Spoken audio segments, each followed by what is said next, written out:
And I'm going to turn it over to Gloria Van Dyne. She's the program coordinator for the project. Also here from DEC is Michelle Higgins. A lot of you may know her from working with other projects with DEC. And again, I am Jeff Fila. I am a liaison for the Grants Gateway. I do a lot of the training and I work with a lot of the agencies. And I'll be the one getting into the Grants Gateway part of it. So I'll turn it over to Gloria and she'll introduce the program and we'll get started here. Okay, so the purpose of this grant is to help communities create healthy urban and community forests and sustainable forestry programs. And we have 5 grant categories.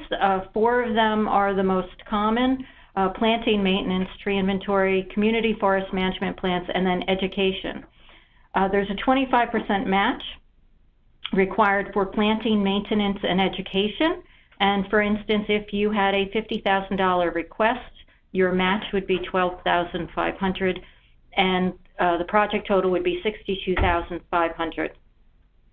The maintenance project requires a tree inventory as its prerequisite.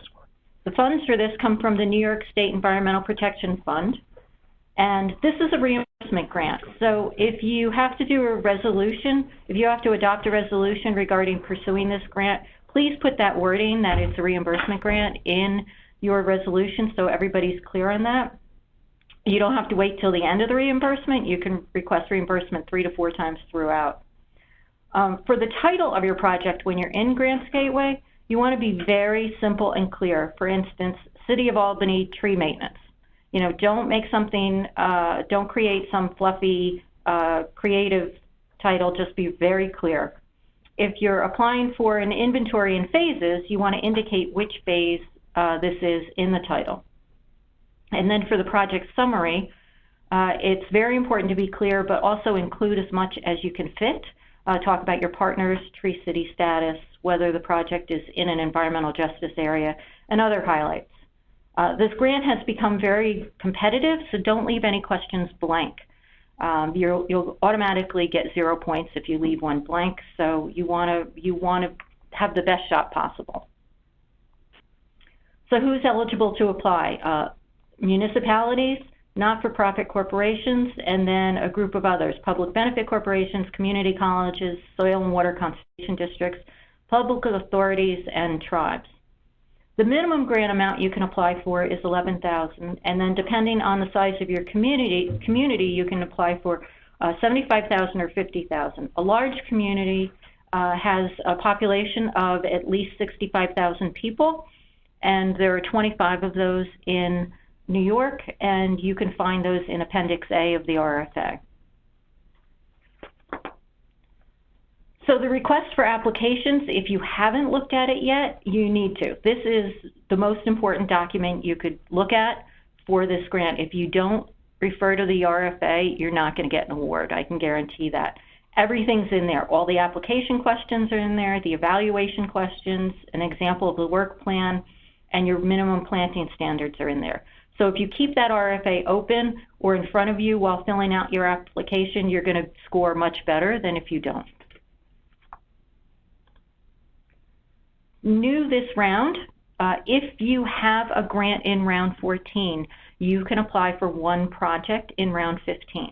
If you didn't receive a grant in round 14, then you can apply for 2 projects in round 15. The only exception to that is you can apply for an inventory and management plan together as one project, so just be aware of that. If you've ever received funding from DEC's Urban and Community Forestry Grant Program, or your last award was round 10, you're going to receive 2 extra points. And then the third thing that's new this round is that you need to get professional guidance prior to October 31st, which is the end of the question and answer period. So professional guidance means you need to speak with an ISA certified arborist or a DEC urban forester who may or may not be an ISA certified arborist or another appropriate natural resource professional. But you're going to get top points for an ISA certified arborist. During the question and answer period, Albany staff can answer questions publicly by posting the questions and answers on Grants Gateway, which we've already started doing that, and then the questions as a result of this webinar we'll be posting with answers on it as well for everyone to see. Any questions after October 31st cannot be answered by Albany staff, but you can speak with your regional urban forester throughout the entire grant period, and they're listed in Appendix 3 of the RFA. You also, it's recommended you work with them as soon as possible, but they're also going to have to review your work plan. So we're going to talk about project types, and we're going to start with tree planting.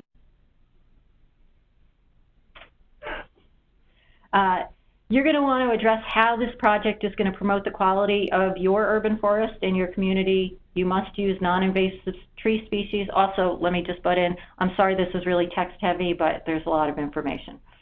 You're going to use non-invasive tree species. You're going to give consideration to environmental justice areas.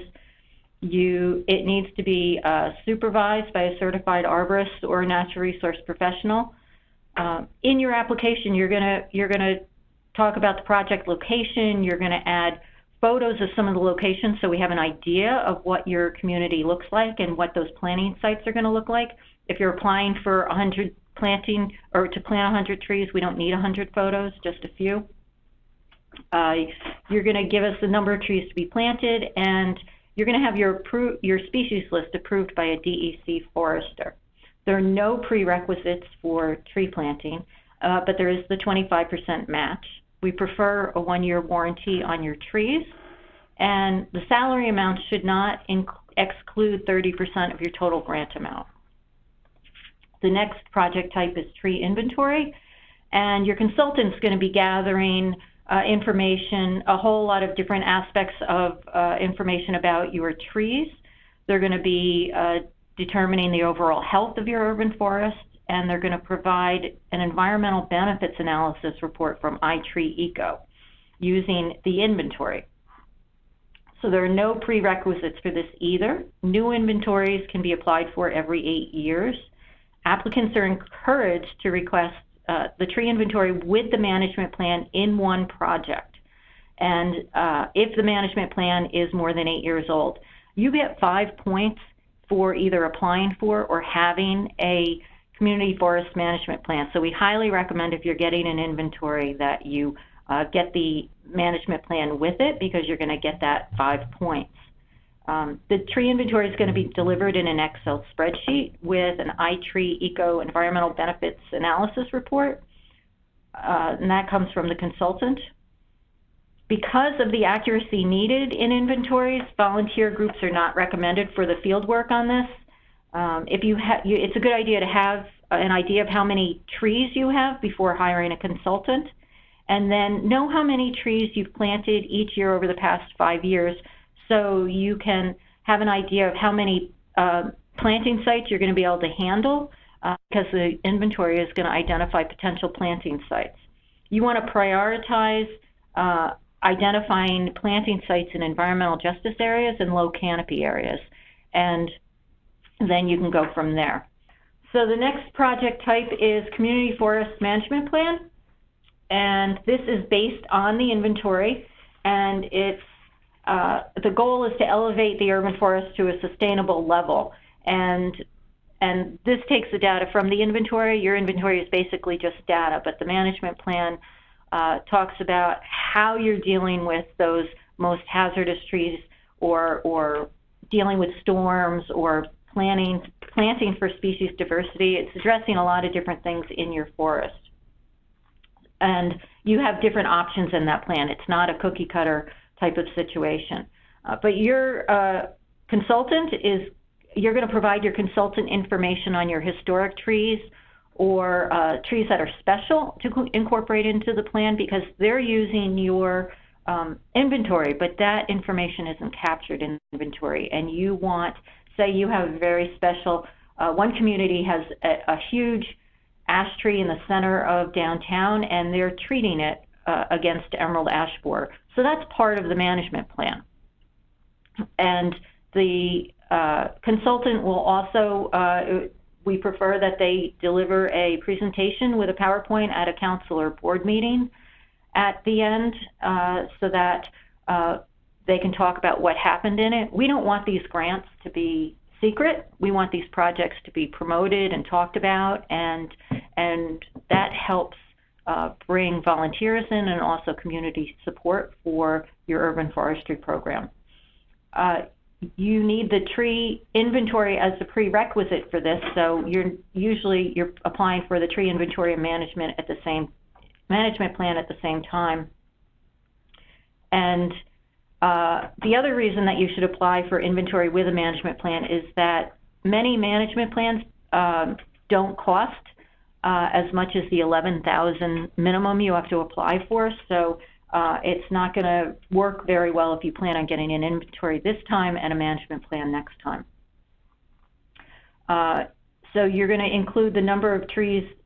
Some things that the management plan might talk about is the number of trees needed to plant each year to increase the urban forest or replenish dead and dying trees. Your individual needs can be added to the plan, for instance, volunteer involvement or creation of a tree board or Tree City USA details. These plans should be customized for your community, and no two communities are identical. And the plan can also become the focus of your DPW and volunteer activities. So the next project is, project type is tree maintenance, and this includes tree removal and pruning and stump removal, young tree care like staking and watering, equipment, if you need a chipper or a stump grinder, and you're going to be dealing with first your higher risk trees that were identified in the inventory or management plan. Your work for maintenance has to be supervised by a certified arborist, and then in the application, similar to the planting application, you're going to want your project map and photos of potential locations, but you're also going to include your inventory because that is a prerequisite for this, and documentation of using a certified arborist.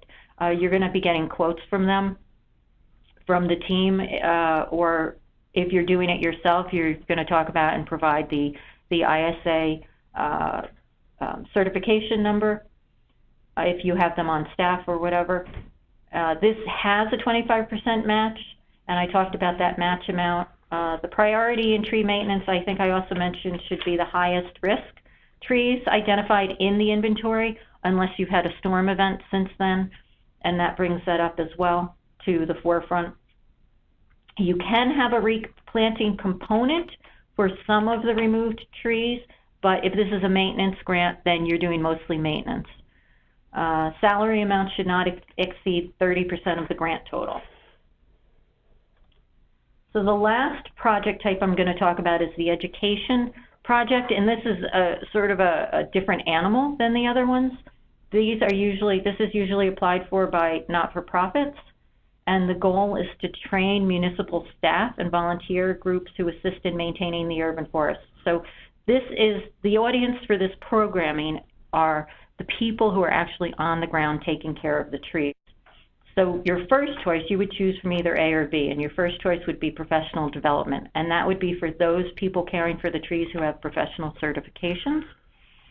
And then the other group would be a more general group, because there are a lot of people on DPW staff or other municipal staff and tree boards and other volunteer groups who are helping to physically take care of those trees. And so this is a more general training, which may include continuing education credits for the above group, but it reaches a lot of other people, and so you get to choose from A or B. The applicants are required to, among other things, develop curriculum, produce and hold workshops that provide continuing education credits from at least some of the certification groups, and guarantee a minimum attendance of 12 participants per class, provide at least 35 hours of class and field work, not including prep time, and include a description of a previously administered program describing past successes. We want a group that's experienced in developing curriculum and delivering it. And then we're awarding 2 education grants this round, 1 in a large community and 1 in a small community. That's also different than the other project types where it's unlimited how many we would award in each of those categories. So on to application and evaluation. Eligibility questions.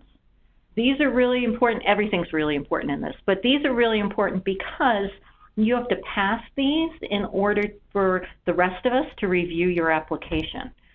So this is where you're going to be uploading your estimates and project location maps and tree lists. These are in separate questions, and there's a lot of information there that you're going to be uploading. You can only upload 1 PDF per question. So if you have multiple documents, you want to save them in 1 PDF and then upload them as one. And when you're done, you can check them by clicking on View, and you can see all the PDFs that you've uploaded.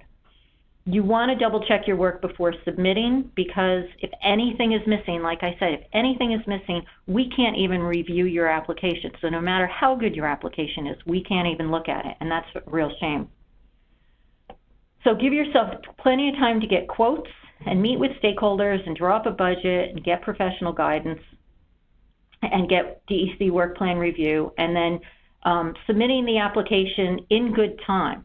If we have a tiebreaker, last round we didn't have enough money to fund all of the qualified grant applications, and we would have liked to, but we couldn't. So where the money ran out, we had a tiebreaker, and so in that circumstance, the first submitted application will be chosen. So that's another reason to get your application in early. And if you hire a grant writer, review the application before it's submitted. It's your application, and you need to know what you're committing to, and also you want to check to make sure that all these things in the eligibility section were uploaded and filled in properly. Otherwise, we can't look at your application. And so also when getting estimates, make sure you get them on the same service or product so you can compare apples to apples. So if you're getting estimates on trees, make sure it's the same list of tree species, and whether they're bald and burlapped or bare root. Evaluation questions. So we're going to have a number of reviewers look at your application, and they don't know your community. So we really want you to tell us as much as you can to help us learn about your community, understand the project, and understand what's going on the ground in your community. And we want you to write more than less so we can get all those details. And you want to start talking to your partners now. You want to start talking to your partners and have them help you with the work plan, because they're going to be doing some of the work. So that's really important to include them at this stage. And you're going to answer each question where it's asked, but it's also going to be redundant. For instance, you're going to be putting everything into the work plan you're going to be putting a lot in the work plan for education and outreach. Well, there are questions on education and outreach, so you're going to be answering those questions there as well. Never write, as I already mentioned, never write NA, because you'll automatically get 0 points. And refer to the scoring criteria, which I'll go over in a bit, section to be sure you've provided enough information to get full points.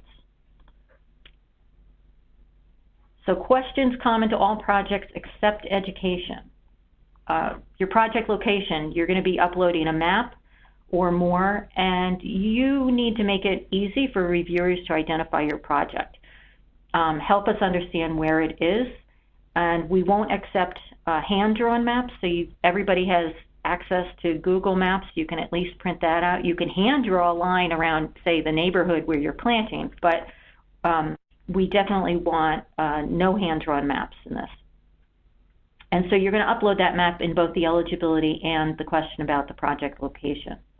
Your past performance is the knowledge and skills and experience that shows you can do the project. We want to know that this is going to be a successful project. So you're going to tell us about any work you've done with us at DEC, whether you've gotten grants in the past, whether you've had your DEC urban forester come out and look at your project, if you've worked with them on other things, and then also You're going to talk about even if it's not funded by one of our grants, if you've had a commitment to your community forest and you've been working on projects, tell us about those, because it shows that you do have a commitment and that you have experience in working on your community forest. Local needs, so you want to address your environmental, social, economic needs for this project, including the quality of your community forest. You're going to describe how this project is going to improve this area of the community, and we want lots of local detail here. You know, what does community look like? How are the parks? What's the quality of life? Local support. You're going to upload 3 letters from local businesses or residents or elected officials, and these are not the same as your partners. Local support are individuals or other entities that are going to be affected by your project, and so we want to know that your project is supported locally. You're going to include those letters in one PDF, remember, and make sure they're right side up. That really helps the reviewers a lot. Environmental justice areas. There are links in the RFA, and you can check the DEC and other maps to see if your project area is in an environmental justice area. If it's not, you can still describe the underserved needs of your community. You can think about environmental, economic, demographic needs such as climate, pollution, health issues, income or education levels, and give us a sense again of what's going on and where those underserved issues might be. Professional guidance, which I mentioned earlier, you're going to provide an upload, you're going to provide a description and then an upload proof of who you spoke with about the project. Again, you'll get full points for an ISA certified arborist. Some of DEC's urban foresters are ISA certified arborists. You will, in addition to the professional guidance, you will need to work with your DEC urban forester to get them to review your work plan. And then you should also talk to them early about your project in general, because they can give you advice throughout the, not only throughout the open grant period, but they can give you advice throughout the year. And they'll also be reviewing your project and signing off on it. They'll be inspecting it and signing off on it at the end of your award when you're done with your project. So it's good for them to know what's going on throughout the project. Professional service qualifications. We want a description and proof that the staff or consultants that you're hiring or using have qualifications to perform the work. So you're going to provide, if it's a certified arborist, you're going to provide their certification number. If it's if there's somebody doing planting or running equipment such as stump grinders, you're just going to talk about, you know, their ability to do that work. So some more questions common to all projects are these are some of your key deliverables. And these are really important, and these are going to seem like, when you're looking at this, it's a lot of extra work. But what we have found is these are key to sustainable community forestry programs, sustainable community forestry programs, and so these each are worth 8 points.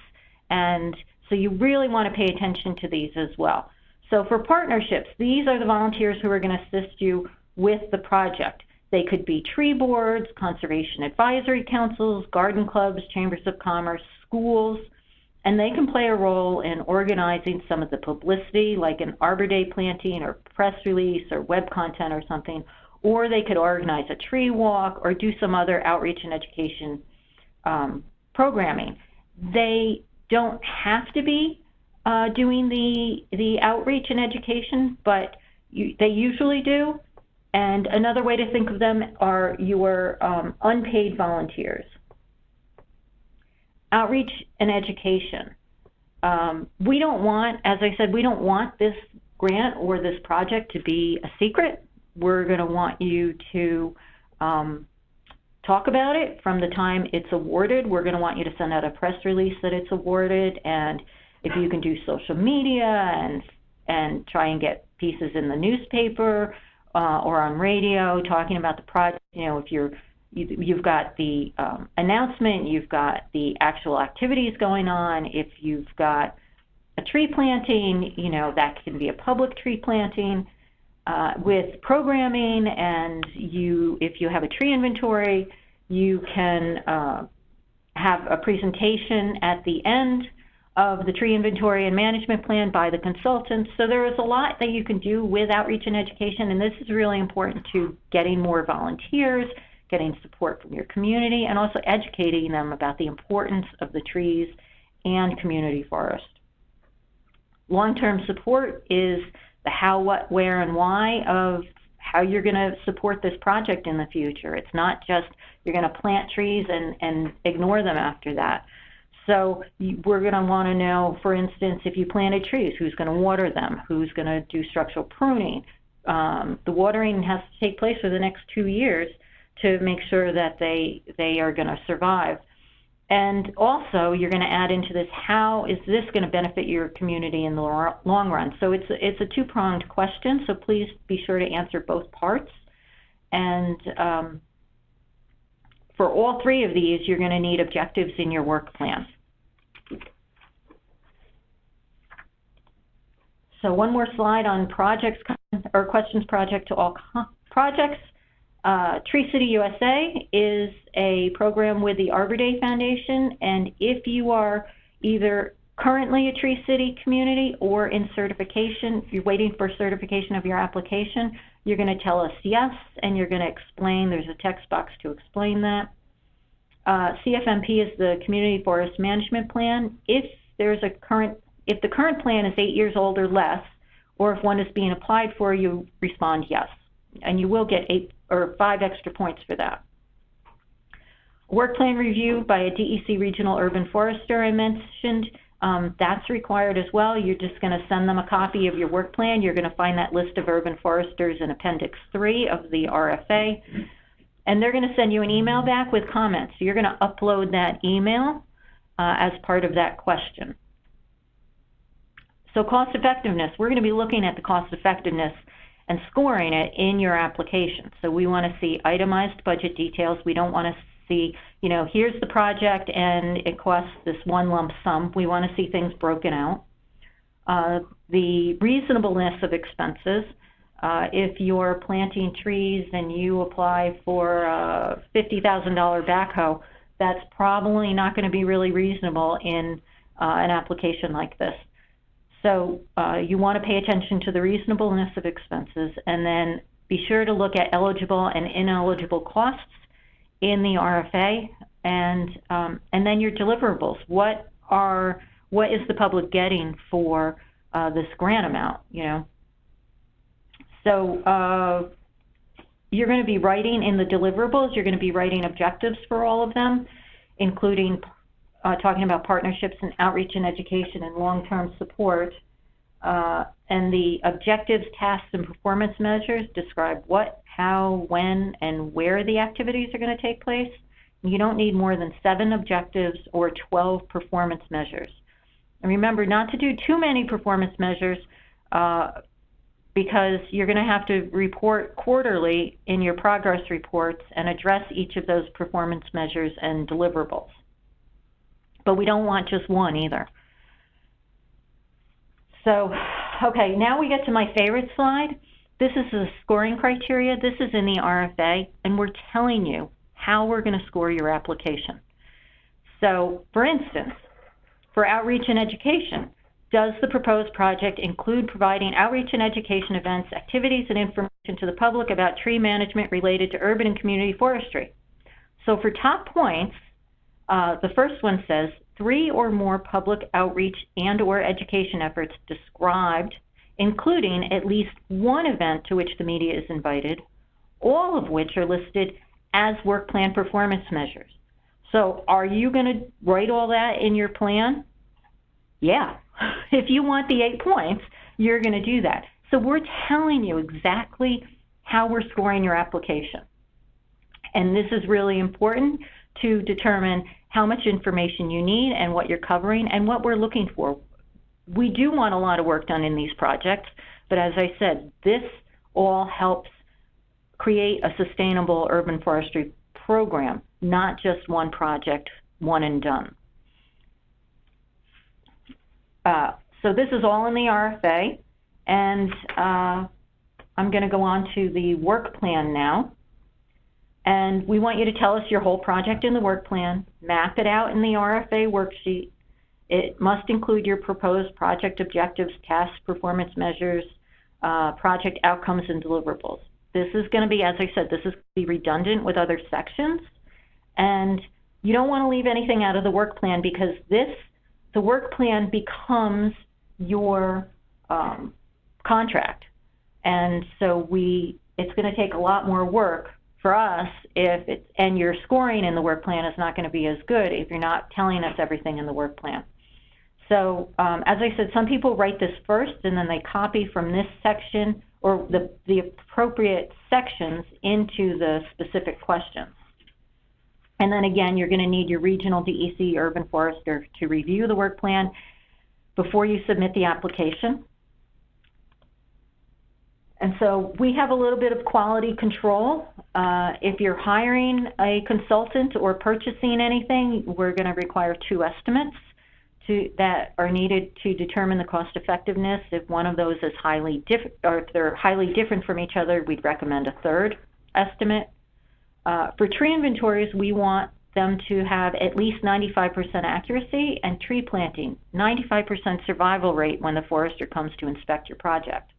Remember that 1-year warranty on trees purchased from nurseries is really helpful in that as well. And nurseries who have worked as part of, or have provided trees as part of our grant projects before are familiar with a 1-year warranty.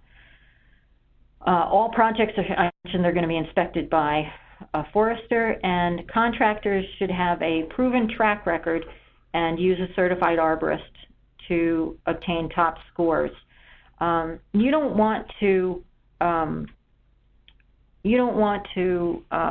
hire a contractor who this is their first inventory.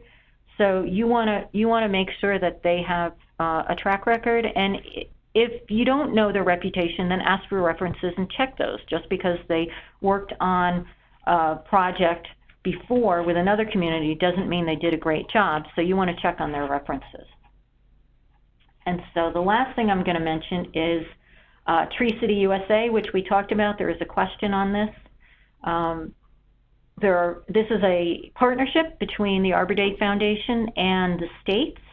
And Tree City communities, we found, have filled out better applications and executed their projects more successfully. This doesn't mean if you're not a Tree City community that you won't get a grant, but this is just what we've found in the past.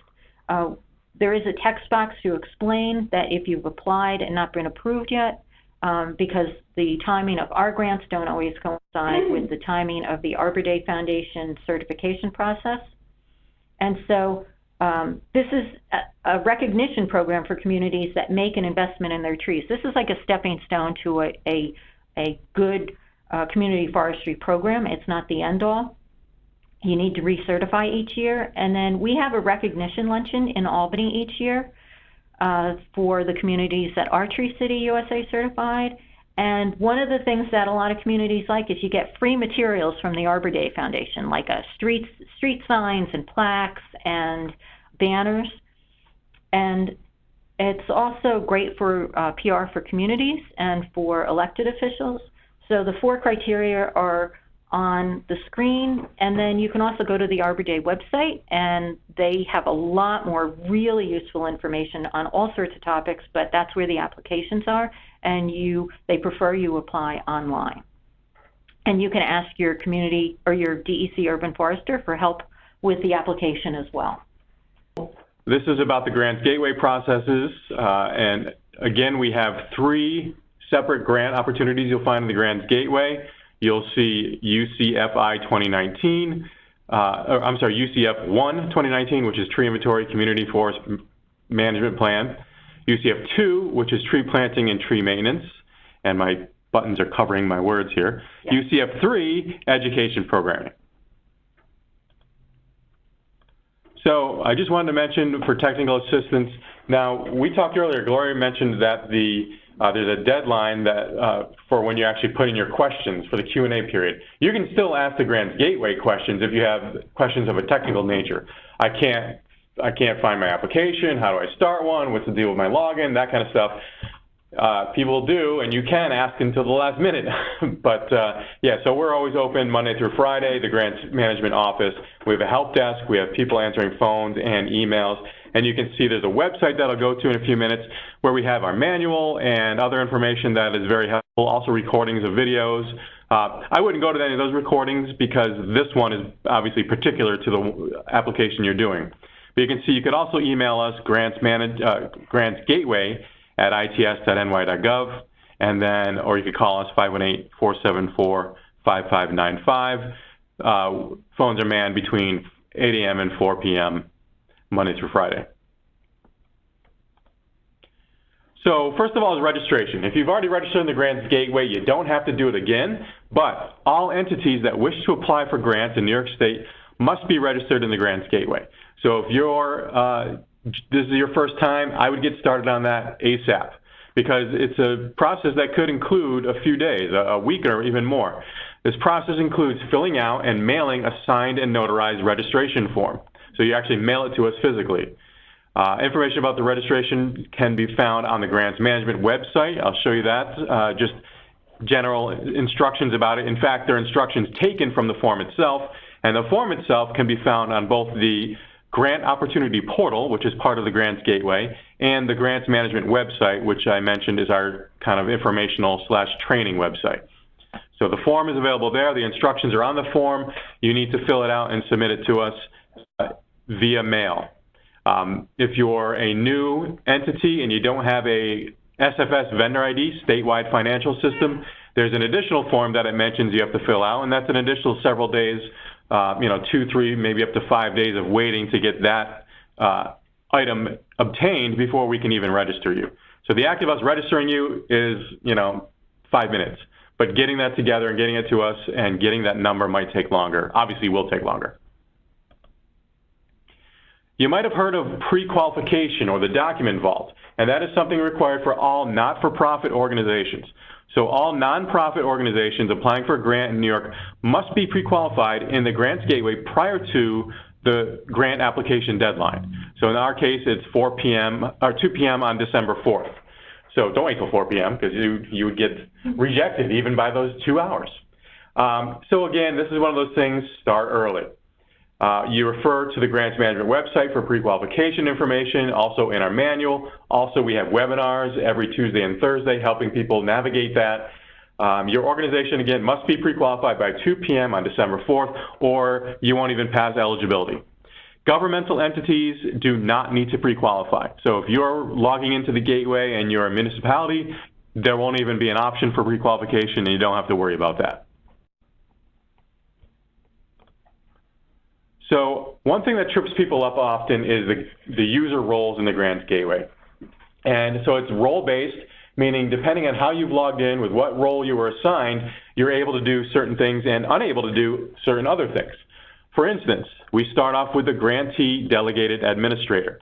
This is the first person, or usually 2 people, that we set up with your organization. Once we receive your registration form, you've actually provided us the names of those people and their email addresses, and we create an account for each one of them. And the Grantee Delegated Admin can add or edit user accounts, and they can manage pre-qualification if you're a not-for-profit. So that's all they can do. They can't work on applications. So you need to have people in other roles to actually start an application and submit an application. So there's somebody in the role of grantee. This person can start, save, and edit an application, but notice they cannot submit an application. So maybe that's a grant writer, or somebody who's not signing off on the application, but somebody who's actually inputting the information into the gateway.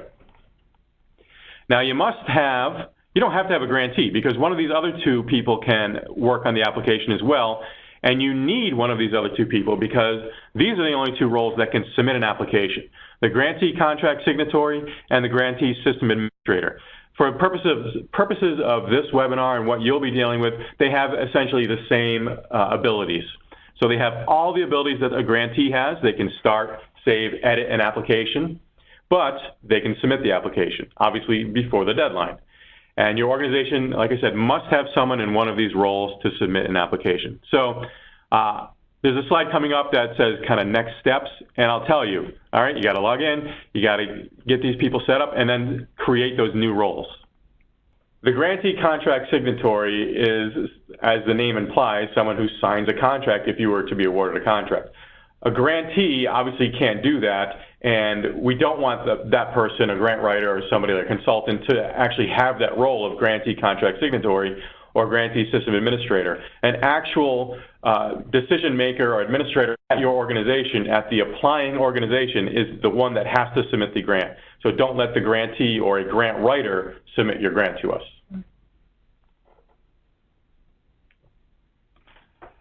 So a little bit more about the user roles is kind of restating what I already said. Again, the grantee delegated admin can only add new accounts and work in the document vault and can't work on applications. At the very least, you must have the grantee contract signatory or grantee system administrator, or else you'll never have the ability to submit an application. And this happens all the time. We'll get calls at 1:52 on the 4th saying, I can't submit my application. And the first thing we'll look at is what role are you logged in as. So yeah, we talked about the grantee, and it is acceptable, this last bullet point here, it's acceptable for one person to have multiple roles and thus multiple accounts in the gateway. It's going to happen. You may be a grantee delegated admin, and you may also be the grantee contract signatory. That's fine. It's up to you, your admins, to decide who has accounts and who has what roles to do what. And there may be multiple roles for the same person. That's fine. You can even use the same email address.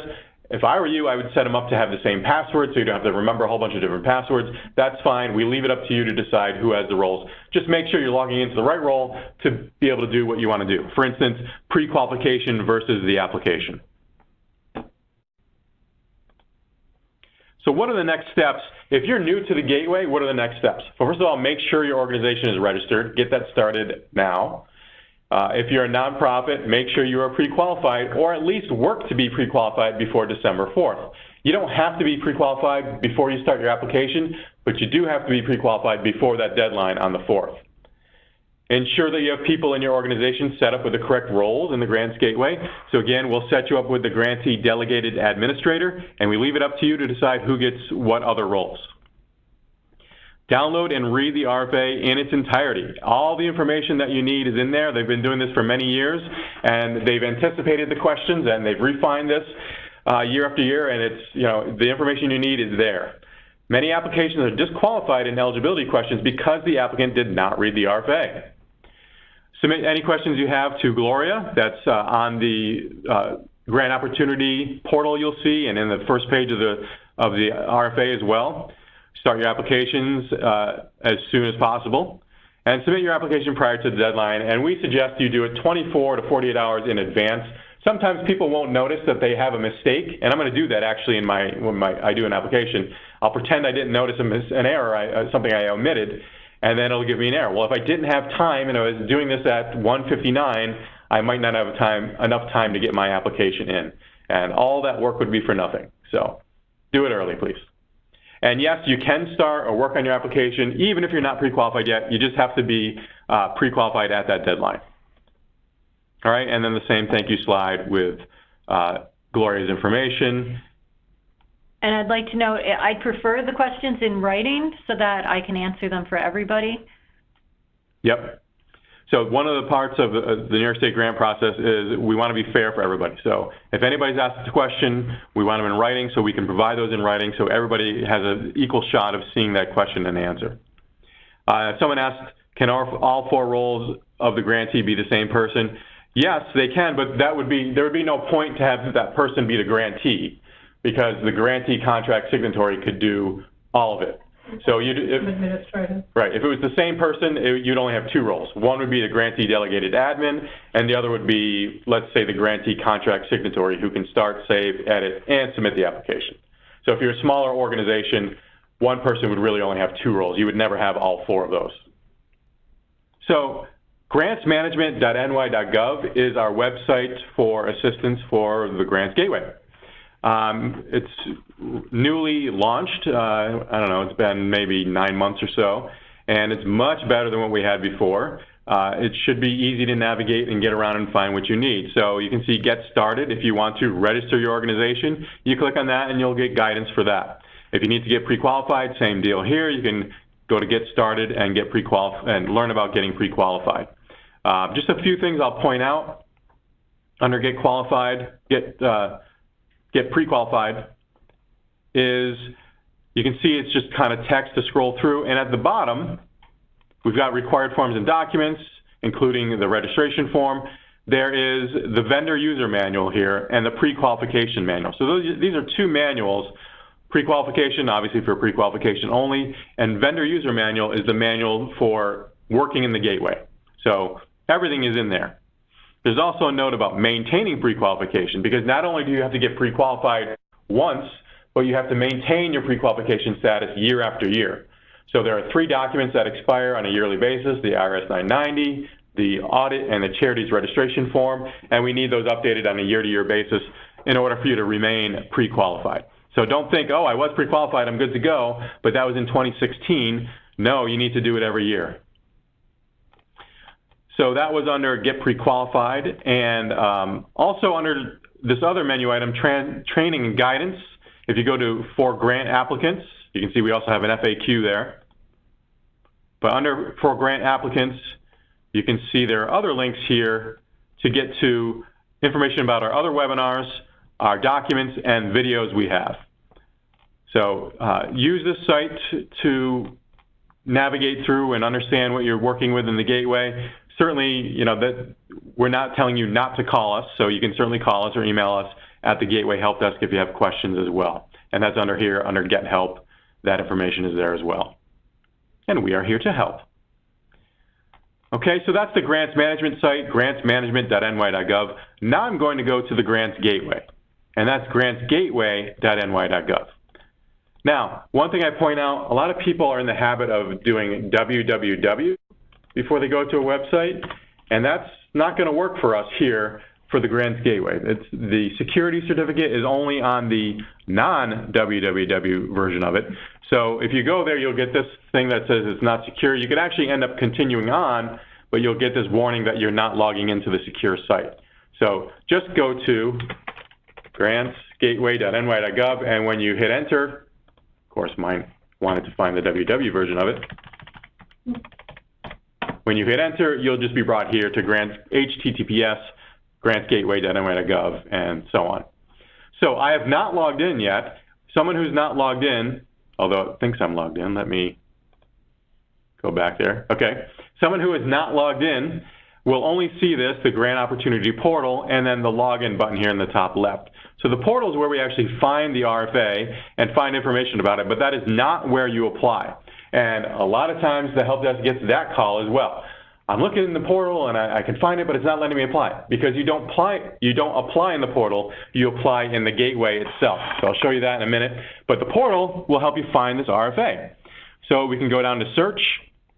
By the way, before you can register, here's where registration is. So I told you it was on the Grants Management website. It's also right here. You can request access now, download the registration form and other things that are required with it, and fill those out.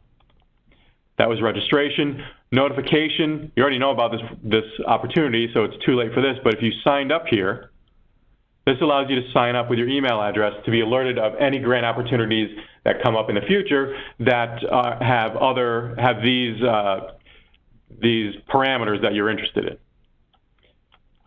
That was notification, and then browse or search. You're going to want to search the opportunities. So if we click on search now, and if I just type in the word forestry, you don't have to type the whole thing out. You can see there are 3 active opportunities or available, and then there's the old ones from previous years that are closed. You can't click on those. So these 3. Here is education, here's tree inventory and community forest management plan, and here's tree planting and tree maintenance. So I'm just going to click on the tree inventory and management plan. Remember in the beginning of my slides, I pointed out the grant opportunity ID. Well, here it is, UCF1. If we go back to The next one, it was UCF2, and then education was UCF3. I'm going to stick back on the first one, UCF1. It's obviously offered by DEC. The full name of it is right here. We talked about Gloria's contact information, and she's the one that handles the Q&A.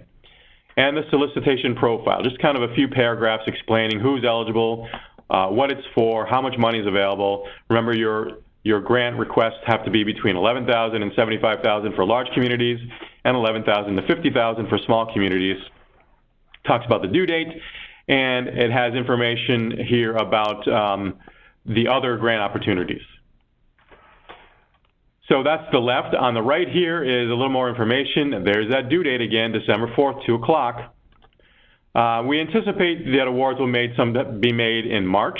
No, it's a mistake. It's a mistake, okay. I don't know how that's got there. It won't be before May. It won't be before May. We can edit. That's something we can edit, so we'll change that. They are 2-year contracts. There's 1.2 million, 1.24 million available. We talked about the amounts. Just explaining, how much is available to who. We talked about that already. Q&A, again, the email information for Gloria. And then here is the latest document that's been uploaded. So some agencies will do it only once. DEC will update it week to week, maybe even after a couple days, whenever they get enough answers in there. So if you do this, click here and open up the PDF. In this case, it's a Word doc. You can see we can go through this document here and read the questions that have already been asked and answers that have already been answered. So those that you've asked today in writing will appear in this document within a few days or a week or so. I wanted to mention, I think what we'll do is we'll put the link to the YouTube video down here in the bottom left as well. Yeah, so you'll be able to, once that's available, you'll be able to get it there. All right, who's eligible? Not-for-profits, governmental entities, and tribal organizations. This is who it's targeting. And then remember that email sign-up you could have done? If you had checked environmental supports, that's why you received the email when this was posted, because of the service area that they selected here.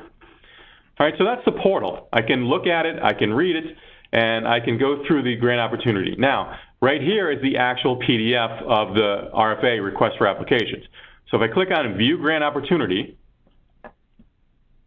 and open it up, this is the RFA. And I'm going to point out a few things here. Again, you should read it in its entirety. You should have this next to you as you're applying, as you're filling things out. Make sure you are aware of all the information that's in here. And if you're here, you probably, because you already went here and you clicked on this link. So I wanted to point out a few things. I'm going to skip through. So we've got the introduction.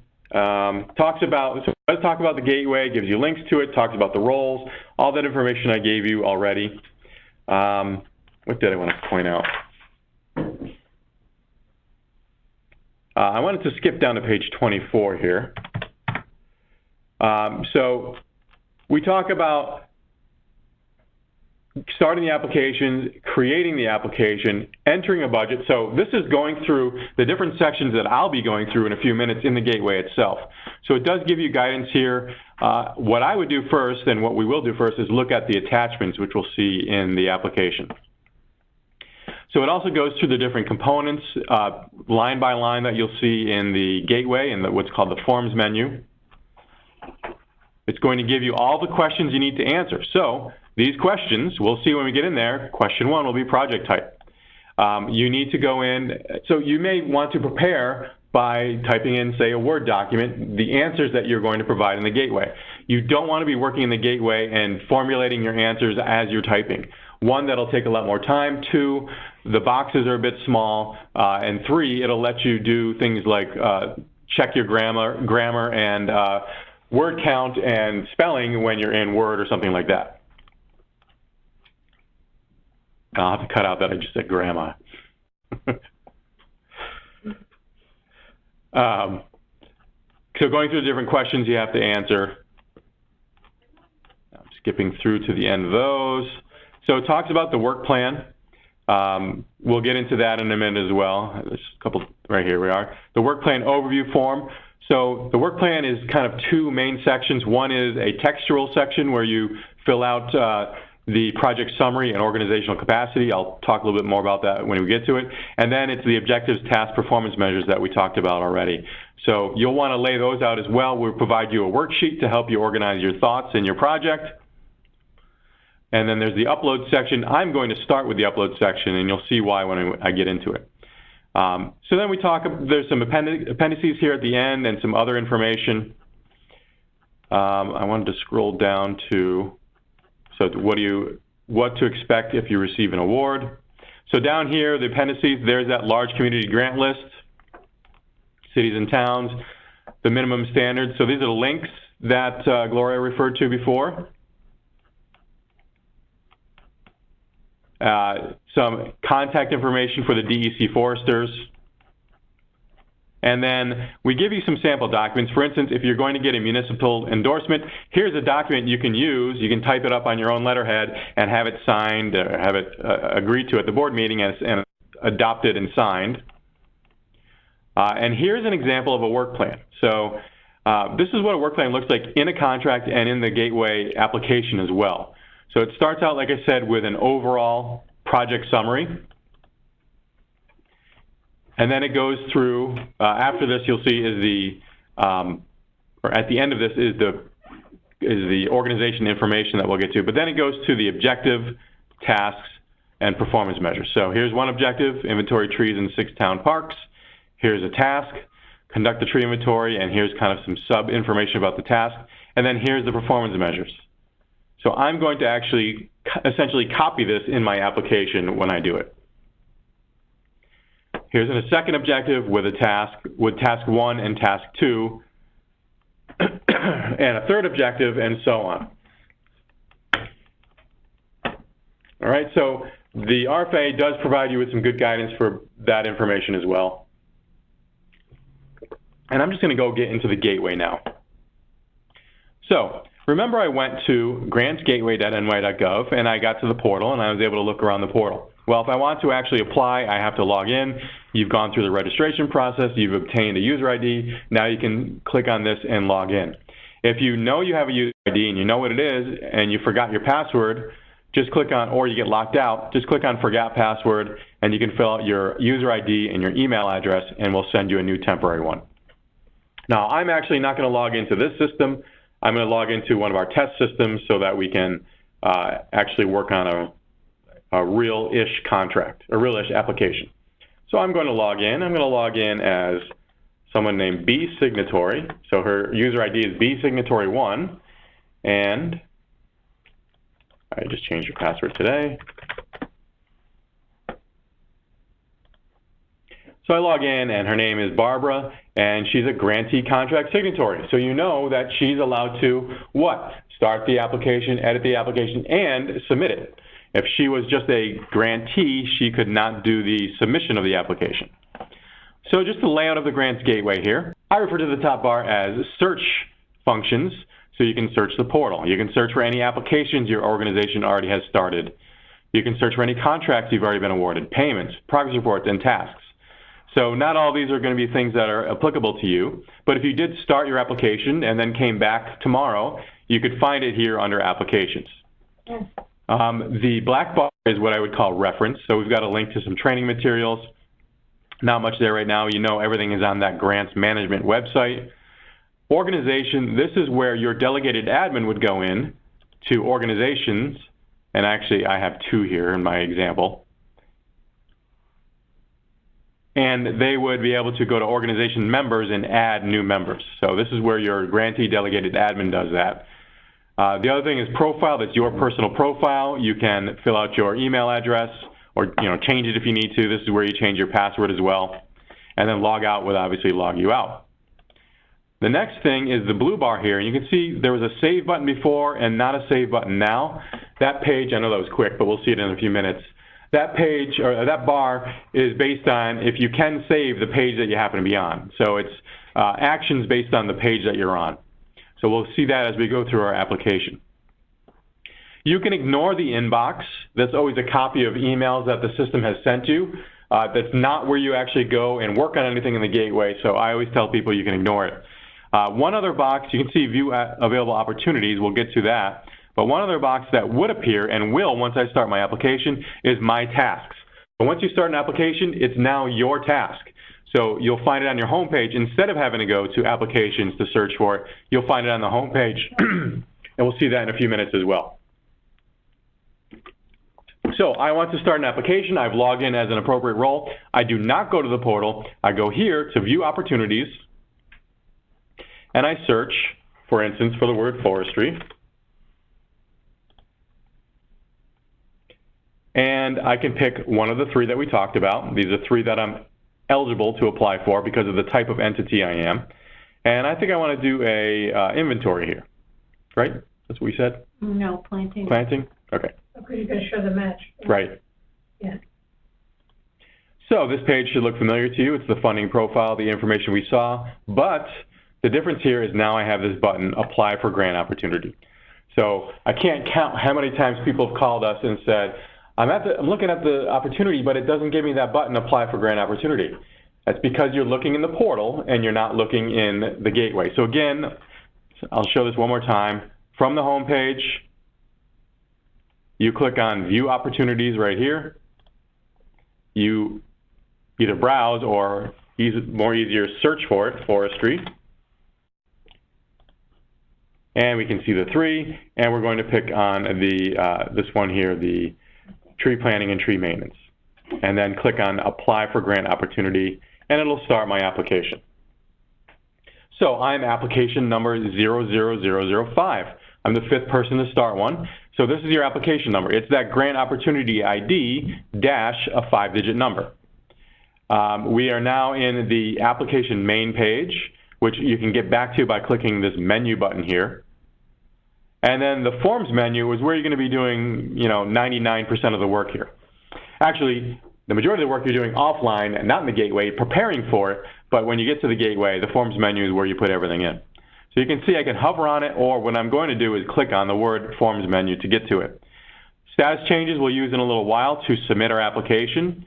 Management tools, you can check for errors as you go along. I'll show you that. And add edit people would, anybody's allowed at your organization to access this application as long as they have the right role. But if you want to give them it as a task, you can go to add edit people and find the person and check next to their name. So that's what Management Tools Add Edit People is. And you can ignore progress reports and related documents. So let's get into the Forms menu and work on our application. So instead of hovering on it, I'm going to click on it and see the whole menu here. So first part is Contract Document Properties. This is just an FYI, what would be part of a contract if you were awarded a contract. In here is a sample of the state's master grant contract, so what a contract looks like. And then the actual attachment A1, which is the program or agency-specific terms and conditions. So one thing I'll note about the work I'm doing here in this test site, if I was just to click on a link, it'll give me an error. That's not going to happen to you. It's just because I'm on a test site. I actually have to just copy the shortcut and paste it. So obviously you would not have to do that, but for the purposes of this training, that's what I have to do. So if you were to click on it, you'd see the attachment A1 and see, what am I signing up for basically if I was to obtain an award. And there's no other attachments down below that. So Contract Document Properties is just an FYI for you. Application information you'll be using later, but you can see here's another link to the RFP. You could print your application if you want to review it before you submit it. Application instructions is a document they've included as well. Which is basically the same stuff we're going over here. And then application versions, this is the actual application that you will have submitted. So this only appears about 5–10 minutes after you submit your application. So I'll show you that once I submit this application. So here's where we actually start our work. Now I'm going to skip down and go to the uploads first. So we've got the program information, the budget, the work plan, and the uploads. So if we go to the uploads, these are the documents that we provide to you either as templates or as information you need to fill out or just FYI information. So attachment S is state finance law, is for sexual harassment training. Very important. This is the first GHF. So this was newly enacted that the state requires this. And there's a document template here. I'm going to copy it. Again, you would just click on it. Oh, that's weird. And it's a Word document, and you can see you're certifying that you have, that obviously you have sexual harassment prevention policy and you provide annual sexual harassment training. So that is something that you have to fill out, sign, and provide. So then we have a work plan worksheet. This is not a required document you need to fill out to provide to us, but it is something that will help you organize your work plan. So again, I'm going to show this to you.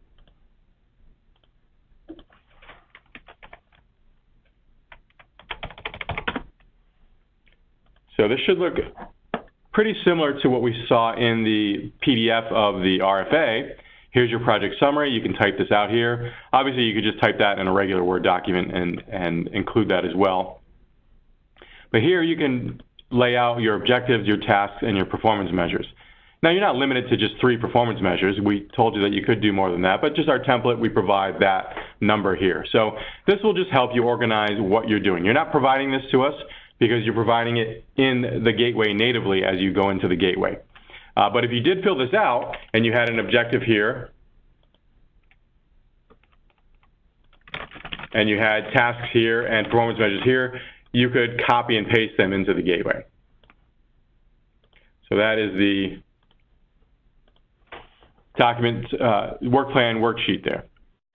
Municipal endorsement, an example of a municipality endorsement.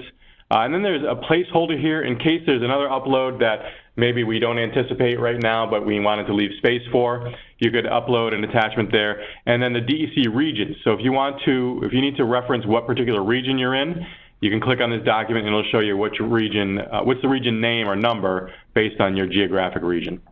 So to fill this page out, you would, for instance, you filled out the sexual harassment form. So I'm going to, obviously I didn't fill this out, but let's say I did.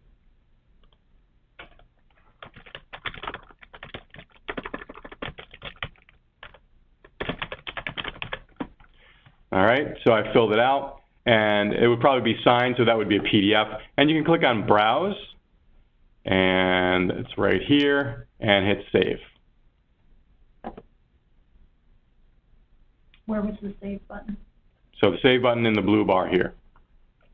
Okay, so since that's the only required document here, I don't have any errors, and I get this green light, the information has been saved. If I did not save that document, you'll get a red light that says you're missing a required field, which is this attachment S. And then they can view that file to check it. Yep. So we strongly suggest that you click on View File and make sure that the thing you just uploaded is what you intended it to be. So, yep, this is the form I intended to, or, whoops, this is the blank form. I didn't want to upload the blank form. So that's the idea behind that. So definitely click on View File to make sure that you have uploaded what you intended to. All right, so maybe this placeholder you needed to use, you can do the same thing, browse and find it and attach it. So these other ones, we don't need an attachment from you. We do need the attachment S. Okay, so that was the Forms menu, Pre-Submission Uploads. Now I'm just going to go in order in my in the list here in the Forms menu, starting out with the project site address. So this is not something that would ever appear on the contract. It's just for us to identify kind of where this project is being run out of.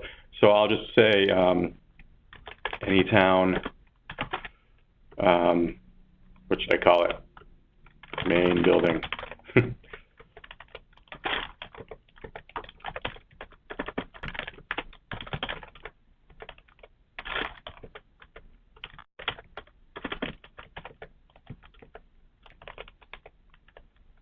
And now you can see after your address, there's also the regional council and agency-specific region. Notice NA is an option for regional council. We don't really need you to select that. That's the governor's regional economic councils, but we do need you to select the region. So you've looked at that document, which I didn't show you, but that says what region you're part of, and you've said, yep, in this case, I'm part of Region 1, and I'll hit Save. Okay, you can see the page information. The information has been saved. What if I didn't answer one of those required fields, like the name? If I hit Save on that, it gives me the error, project name description is a required field. Now, I can still save this page. I can still leave and come back tomorrow or after lunch or something and have this information here, but it will never let me submit my application unless I've taken care of all of these required fields. So I'll fill that one back out and hit save. Up here, you can see it's processing, wait for that, and then I can hit save my page and I can get back to the forms menu. So I'm done with that page. Back to the forms menu. You can see whenever there's a little kind of pencil icon, it means someone has edited that page, and you can see Barbara's signatory did. She initially saved it at 11:44 and 16 seconds, and then 34 seconds later saved it again. All right, next is the program-specific questions. You've read these questions in the RFA. You've hopefully prepared your answers on a Word document. Now it's time for you to come in here and actually copy and paste your answers. So you had a project title.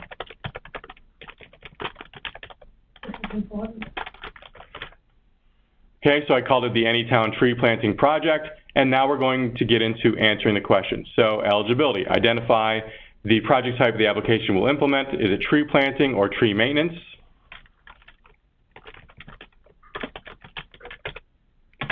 Is this all we need here? Mm-hmm. Okay. Project summary. Concisely summarize the work. When we say concisely, you can see there's only 1,000 characters allowed. The work proposed and the project goals. So I'm typing in here. You obviously would have, preferably, you would have copied and pasted it from something you've already written in Word or something like that. Multiple projects. If you're submitting multiple projects, they must be in their own separate application, and you must describe how the projects are different from one another. So you can type in NA if it's not a multiple project. So you do have to type something in here because there's this red asterisk. If you didn't, again, that would be a missed question and the system wouldn't let you submit it. All right, applicant type, is the applicant eligible governmental entity or a non-for-profit? Obviously, you don't want to be answering no here. If you answer no, then there's no point. Are you doing this project on non-state-owned property? So to be eligible, the project locations must be located on state-owned property, unless they're alongside a state-owned roadway or city. Is a proposed project located on non-state-owned property or alongside a state-owned roadway? So this one is a no. No, that's a yes. Oh, no, I'm sorry, non-state, yes. So owned by the city, town, or village, yes. Other funding, projects are all receiving funding from New York State, from other programs such as this, are not eligible. So is your organization already receiving funding from other New York State or federal assistance programs for the same activities? No. And that would be a no. Yeah. Should be a no. Yeah. Okay, so site accessibility, municipal endorsement, provide proof. So I'm not going to read every single question here. I'm not going to answer every single question as an applicant would, but you're getting the point, I think. So this question not only has text, but it has an upload. So you need that municipal endorsement here. So I could click on Browse, and I'll just use this sample attachment I have here and attach that. Now, I haven't actually attached it yet because I haven't hit Save. So let's see what happens when you hit the Save button. And I'm only on question 7, and I've got a whole bunch of errors here. That's fine. It's just that I didn't save them yet. I can leave and come back and work on my project again. So for instance, if I hit log out, I could log out. I could come back and log in, and I'm on the home page, and you can see I now have a task. Whereas before, remember, I didn't have a task. Now I can click on Open Tasks and get back to, remember, I was application 00005. So I could click on that. I could also go up to Applications and search for, let's say, if this is your first application ever, you could just click on Search and it would find it. Or if you only have 2 or 3. Or I can narrow it down and say, show me all applications I've started with the word Forestry in it, and of course there's only one. Same thing, I can click on it and pick up where I left off, go back to the Forms menu, and back to the program-specific questions. So I have a red hand there. That means, of course, I had an error because of all those questions I didn't answer. All right. Tree list, again, another attachment. All right, so I'm just going to go and fill out these answers. What am I doing here? I'll do a no. Yes. Yes.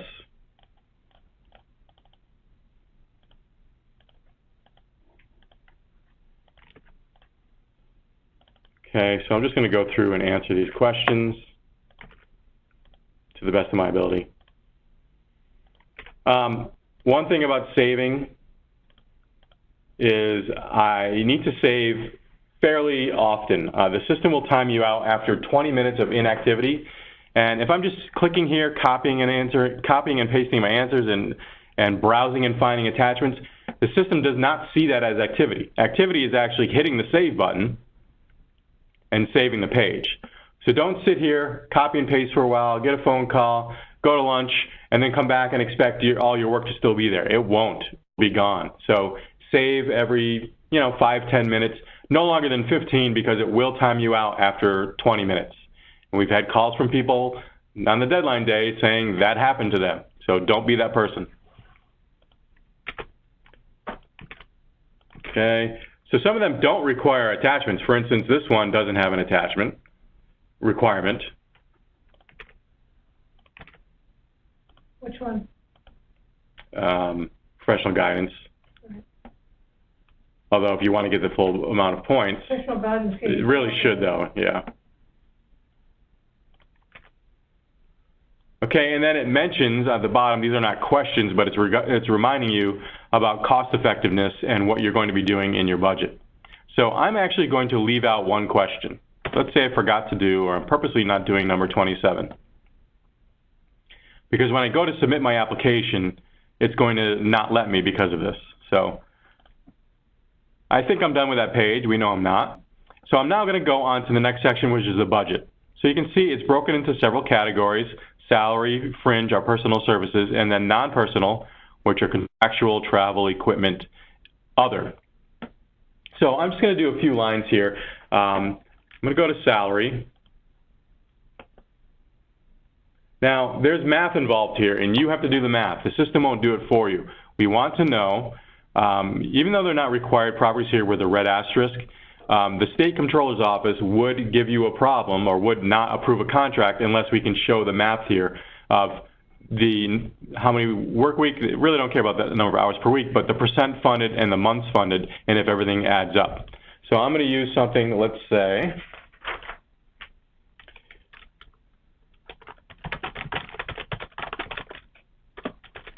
the supervisor, and I'll probably give their name. We like to see their name. And the role or responsibility. So I'm just going to copy this here, but you may want to expand upon that. And there's only one person in that title. And let's say their salary is, I'll use round numbers, $100,000. And let's say they work for 37.5 hours a week. And we're funding them. They're working on this project. I'm just going to use a round number. Let's call it 5%. And let's say that's for the full amount of the 24-month period of the grant. So if we're asking for 5% over a period of 24 months, that's going to be $10,000 because it's 5% per year times 2. And I'm not putting any match funds in here, and I'll hit save.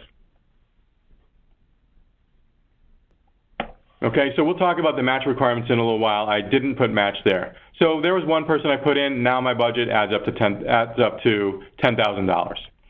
All right, I can now click on add if I had an additional person I wanted to put in here. So if I click on add, and let's say,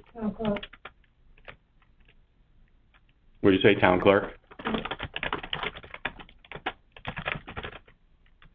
Town clerk. One person.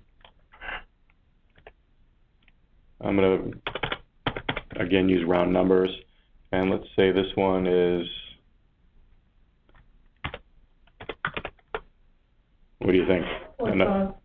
0.5? Are you going to make me do that math? So it's 25, so it's $5,000. Oh, this is. Oh, 50%. Wait, are we saying 0.5 or 5%? I would say 0.5%. 0.5. Okay. Okay. So then we're asking for $5,000. And so match funds, let's say I have, for whatever reason, there's match funds. So really, they would be working on 10% of it, not 0.5% of it. We'll do match funds on the contractual, which will make it easier. So I'll hit save. Now my category is the 10,000 plus the 5,000, so 15,000 in my category. Now, one thing we provide to you here, if you have a lot of entries you've made in the category, and it's only on a category basis, and you want to just double check your math and double check everything worked out, click on this category total summary, and it'll allow you to open up a Excel sheet with that information. So you could actually put in a formula here to do the math if you wanted to. You can see, whoops, I forgot to put in number of months funded there. I should go back and fix that. But it does show the information you filled out here. So imagine, 2 lines is not a big deal, but if you had 10 lines, it might be pretty helpful for you to double check and make sure you put everything you wanted to in there. And yep, I did miss months funded, so we'll call that 24. So again, it doesn't do the calculations for you, but we expect the calculations to be correct. Now that I've put in 2 people, I could put in a third, or you can see I can toggle back and forth here and get to the first one if I needed to make a change or even delete that person if I needed to. So that's personal services salary. There's now a narrative. So let me go back to the forms menu. Every section has not only the dollar amounts and the details, but also a narrative. And while the narrative is not required by the gateway, I believe DEC will tell you they want the narrative here, so it is technically required. You'll get more points for the more details. Yeah, you need to explain why you're asking for this person's position to be covered and why that amount of time you've put in for.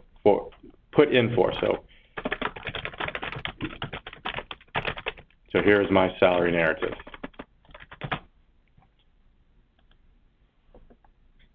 You can see it allows up to 4,000 characters.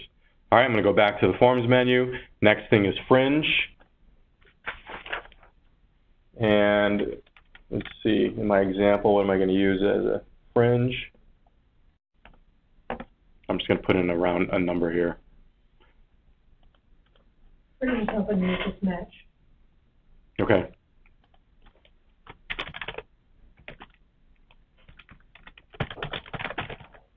So I'm just putting in the description, the justification. Let's say, I don't know, I'll use 5,000. And let's say we have a full match of 5,000 here. Actually, no. So if it's 5,000, I'm going to put in, choose the match. Yeah, I'll just put in 0 and then the match.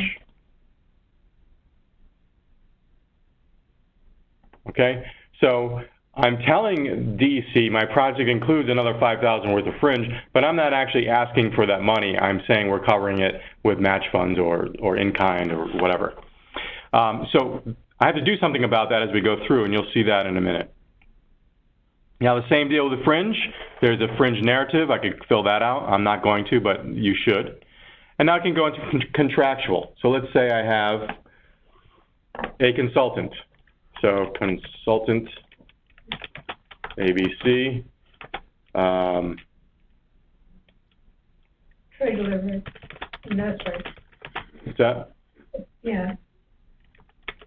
And I'll say needed for ABC 1, 2, 3. Needed to, in this example I had, to document calculating the diameter at breast height, canopy height, and a condition for approximately 1,500 trees in the Anytown area, something like that. This is right. Yeah, so it's just a nursery. Okay, and then an amount, 25,000. we'll say 25,000. Do we have match? No? Okay. Can do, but you don't have to then. Okay.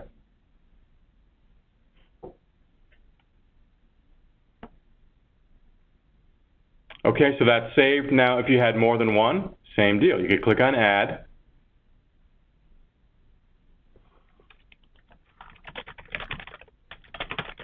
And you can put that in there. And I'm just using round numbers now. Now, let's say I have match here. So this is actually $20,000 project or contractor, and 10,000 of it is match, and 10,000 of it is grant funds. So let's go back to the forms menu and take a look at how far we've gotten here. If we go to the expenditure summary, so we've done these sections, and of course we would have filled out the contractual narrative as well. If we go to the expenditure summary, what is our project adding up to be? Now you've already done the math. I'm doing this on the fly here. But I get an error because I haven't really said what the match funds are, but I want to make sure I'm within the limits of the project, and I am. So here's $50,000. So I'm asking for $50,000, and I have $15,000 in match, which happens to calculate to 30% of my whole project. Well, that's good because I needed a 25% match, so I'm within those limits. If my calculation was 24%, I have another error up here because I'm not matching that 25% requirement.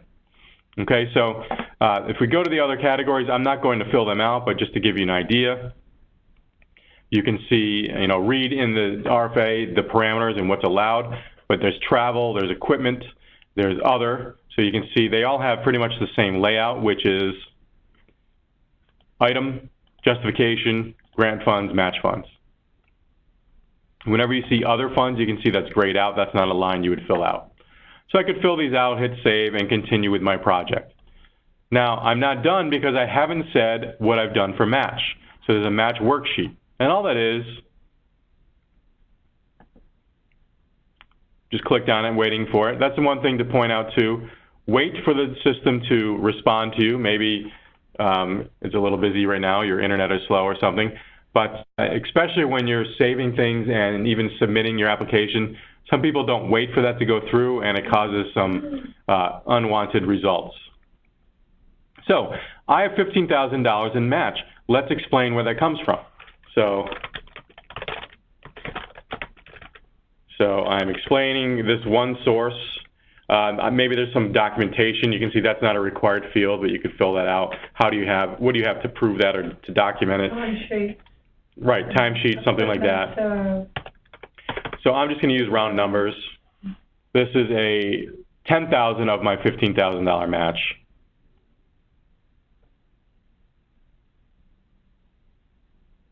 And I've hit save, and I'm still waiting for it to respond. System's on lunch.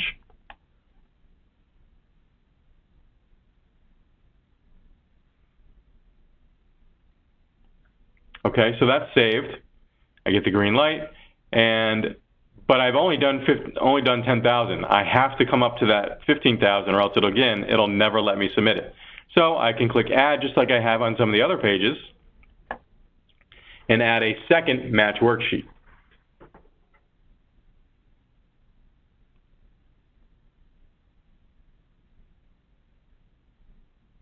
Okay, so I'm just going to copy it here. And if I did anything other than adding up to my 15,000, I'm of course going to get an error. So in this case, I just used the round number and added up to 5,000. All right, so my match worksheets add up to 15,000. That's good because my budget said I had 15,000. Now, if I go back to the forms menu and back to the expenditure summary,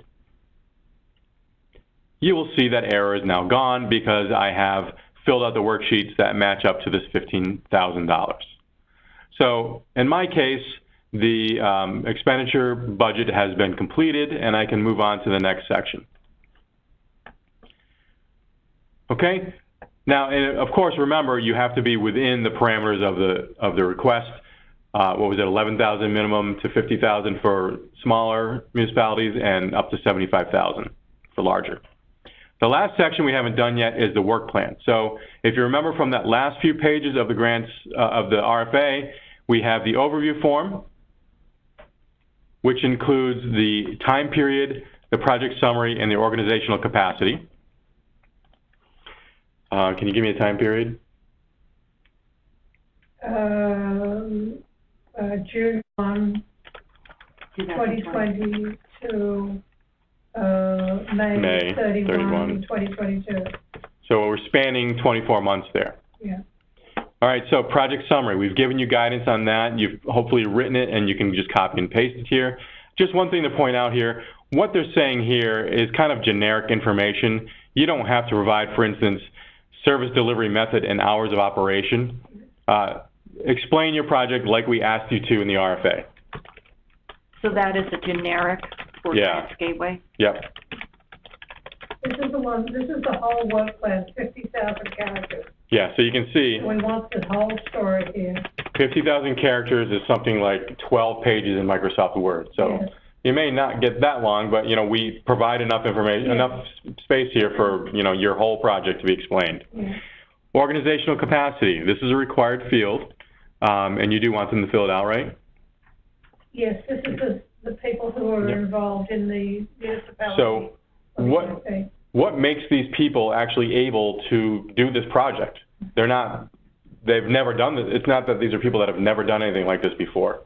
So organizational capacity, describe the qualifications, ongoing staff development, training, et cetera. What makes your organization or the people you've selected qualified to actually do this?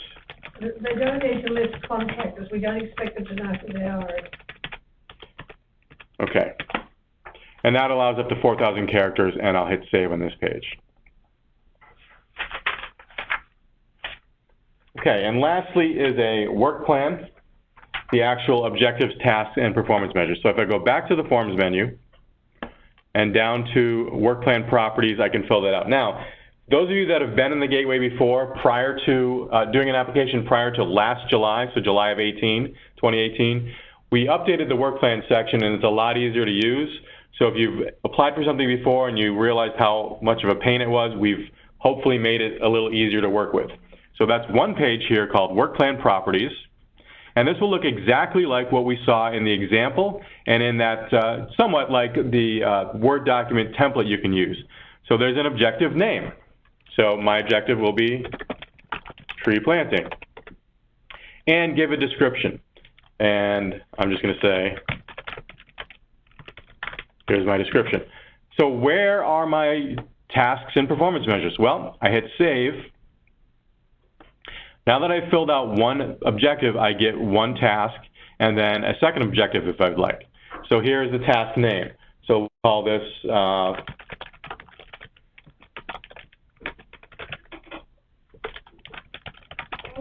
right, so your task name and maybe some more details. And I could fill out a second objective, but I'm not going to. I'm going to hit save. And now I have objective 1, task 1.1, and performance measure 1.1.1. So here's the performance measure. And then what kind of a performance measure is it? Is it a text? Are you typing in 250 characters, 500 characters? So they do it this way because DEC may want to limit you. In this case, you don't have a limit. You can pick whatever the option is here. You probably won't pick integer, but that would be only a number answer. So you're probably going to just pick one of the text boxes and then fill that text box out. There's an upload attachment. This does not become part of a work plan if it becomes a contract. It's really for maybe you had some kind of intake form or whatever. We don't really need that information, so you can just leave that blank. But do notice that the narrative is required for this. We could use that in progress report. Right, yep. So I saved 1.1.1. Now it gives me the option to put in a second performance measure or move on to a second task or move on to a second objective. So I had another performance measure and I select the text and I type in the answer. Not necessarily answer, but my details. Now I've got a 1.1.1 and a 1.1.2. Now what if this actually was, maybe I want to make this PM1, program performance measure 1. I can move it up by clicking this up arrow. And I've just reordered it, and now that 1.1.2 is now number 1 here. And I should probably hit the save button as well. Now, I had something important I wanted to say. I'll remember it. But we'll go on, let's say, to another task. Oh, I know what I wanted to say. Let me go back there. If it doesn't say it in the RFA, I apologize, but you need to use Internet Explorer for this. If you use something else like Chrome or Firefox, it gives you a problem when you get to this part. So everything else looks mostly fine, but this text 500, it will when you hit save, it says that you're a text 250 and it blanks out what you wrote. So unfortunately, that's a bug that we didn't know about until after it was published. We're working on it. It's not going to be fixed anytime soon. So you do have to use Internet Explorer 11 to do this, and I apologize for that restriction. So anything else in the gateway, you can use whatever browser you want, but a text 500 character limit will give you problems if you use any other browser. So maybe we'll include that in the Q&A just in case as well. So if I wanted another task, if I type in another task and hit save, it's never going to let me submit my application because task number 1.2 now requires a performance measure. So I have to go back down and fill out a performance measure, 1.2.1, or else it'll never let me submit my application. So I'm just going to do this quickly so we can do one more objective, which of course now objective 2 has a task. And I hit save, and now I have to have at least one performance measure for 2.1.1. So hopefully what you've done is you've filled out that worksheet, you've got it in Microsoft Word, and you're just simply coming in here and copying and pasting your objectives, tasks, performance measures, and the details of them as well. One thing you have to do in the gateway is select which type. Usually it's a text 250 or a text 500. So we often get questions at the help desk, how do I preview my work plan? Well, you're looking at it. So there is really no preview of it besides just looking at it right here and hopefully knowing that you did it, you filled it out the way that you had it on your worksheet that you were copying from. So again, if you think things are out of order, you hit the up or down arrow to move them. If I realize that I really didn't want this 1.1.1, I could click on remove and then hit save, and it'll get rid of that. And then this one, 1.1.2, will become my first one. I'm not going to do that, and I'm going to hit save, and I'll be done with my work plan. All right, so I think I'm done with my application. If I go back to either main menu or forms menu, I can get back into my application. We know that I'm not because I forgot to answer one of those questions there. But I want to try to submit my application now. All right, so if I go to status changes and application submitted, I can apply that status. Now remember, I am Barbara's signatory, and she is a signatory for this organization. If she was a grantee, she would have no status change options. She's in the role of grantee contract signatory, and that allows it. So she'll try to submit her application, and it says, wait a minute, you forgot to answer question number 27 in program-specific questions. Whenever we give you an error, we often give you a link here, and you can get right to that problem page so you can take care of it. So I can go to question number 27, realize I forgot to answer it. Maybe I need an attachment as well, and I'll hit save. Now I've taken care of all the requirements, I think, but you can always do here, check global errors, or management tools, check for errors. And it's the same deal. It'll go and look, and in this case, it says no errors have been found. So I can go back to the forms menu. Now I'm ready to submit my application. And it's obviously before 2 o'clock on December 4th. So we go to status change, application submitted. It asks her to agree to this agreement, essentially saying I am who I say I am. I'm allowed to submit on behalf of my organization. I haven't given my password to anybody else. And I click on I agree. Okay, so I've submitted the application, and it's now going to create a PDF in about 5 or 10 minutes. If I click on this details button, you'll notice we were in the status of application in process. Now we are in assignment of reviewers. I've sent it to them, and DEC is now going to assign reviewers to it after the deadline passes. So I want to give myself a little buffer of a few minutes so I could let that PDF create. And while I'm doing that, I wanted to point out you could have done, and you should have done, some preview of your application before you submit it. For instance, in our program-specific questions, you know we had attachments. And as we mentioned before, there's that view file.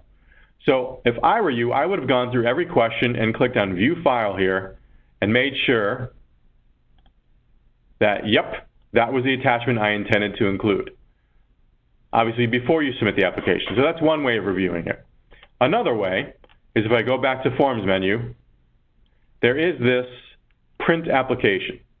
So when we do that, so I went to Forms menu, Print Application up near the top, and it gives you this whole kind of one page of everything you filled out. So it's all in one kind of linear layout here. You can see the questions that were asked and the answers you've provided. Now, you can't see any attachments. For instance, number 7 that I had just clicked on, it says there is an attachment, but you wouldn't be able to see that attachment unless you went into the program-specific questions and clicked that View File link.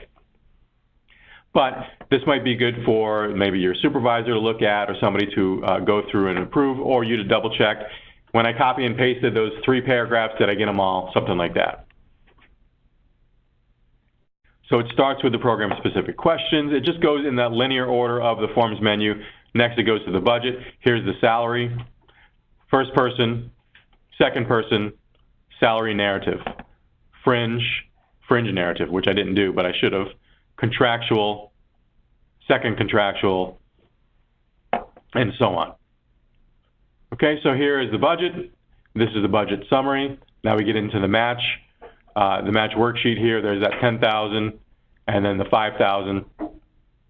Now the work plan overview form, here's all that text up to 50,000 characters you were able to provide.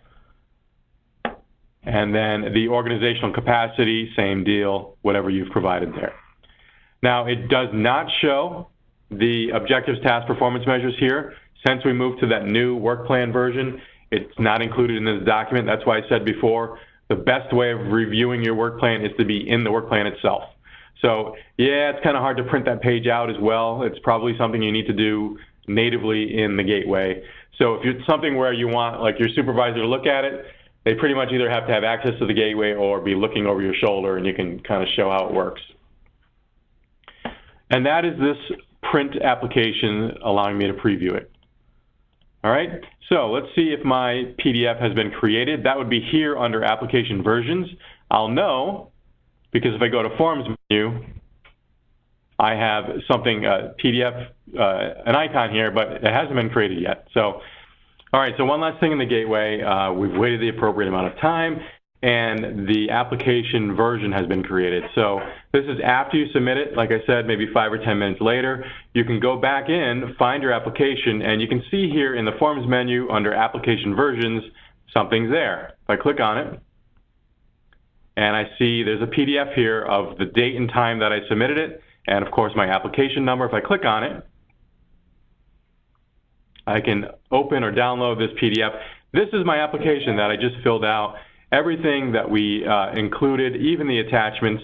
So cover page with my application number, the name of my project, when it was submitted, how much I'm asking for in grant funds, who submitted it and when, project site address, remember the building that I put in there. There's that region that you have to pick, and I was in region 1. And then the questions and answers to my program-specific questions. You can see your answers are indented here. So we'll get to one. So for instance, remember number 7 had an attachment.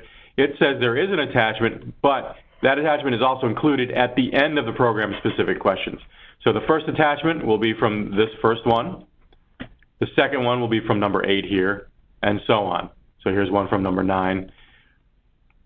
So here's all the answers we've provided, and I'm going to skip through and kind of page down a bit. And then we get to the attachments. Now, of course, I didn't really attach too much, just a little PDF that said sample attachment. Yours would be real documents, and you verified that after you uploaded them and saved them. And this is my first one, this is my second one, and so on. And we'll now get into the summary of the budget. So this is the expenditure summary. This is actually the last page you look at in the gateway. It's the first page we present to you here. There's my $50,000 total with my $15,000 match. And then the categories. So here's personal services with fringe on the bottom here. Here is the justification of the salaries, fringe justification, and the narratives. Very cool. Then we've got the second section, which is contractual, and obviously it all looks the same. Explanations and narratives as well. Now we get into the work plan. So this is what, you know, your 20,000 or 50,000 character limit page would look like. So here's all the information that was provided. Then our work plan, there's the objective 1, task 1.1, and then performance measures 1.1.1 and 1.1.2. So you can see title dash details. So that 500 character limit, that's here, what I've got highlighted right now. The title I provided is the first part. So wherever you see the dash, you can see, of course I added a dash here, but you can see name, description is between the dashes. All right, so this one was short, 1 objective, 1 task, 2 performance measures, a second task, and then objective 2 had 1 task and 1 performance measure.